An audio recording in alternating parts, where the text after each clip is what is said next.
जी अस्सलाम वालेकुम। मैं अमर शहजाद जैन शहजाद का बड़ा भरा हाँ जोड़ा पिछले साल यूनान विचों बुल्स शहर विचों गायब हो गया सी, जिसका हाले तक साढ़े नाल रबता नहीं होया।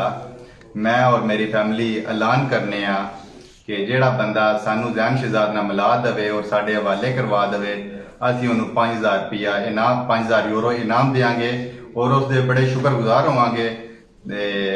इस तो अलावा अगर किसी नहीं भी पता तो वो इस वीडियो ने शेयर कर दे और ज़्यादा तो ज़्यादा दोस्तों अपने जो कोई पिंडा में डेरिया उत्ते रेंदे ने तो उन्होंने शेयर कर दे। तो असीं उन्होंने बड़े शुक्रगुजार होवांगे। 5000 यूरो इनाम देंगे तो बड़ी मेहरबानी है। उसकी फोटो मैं तुहानू दिखा देना और जो कोई बंदा जानता है तो फोन नंबर लिखे है वो उत्ते रबता कर ले। मेहरबानी।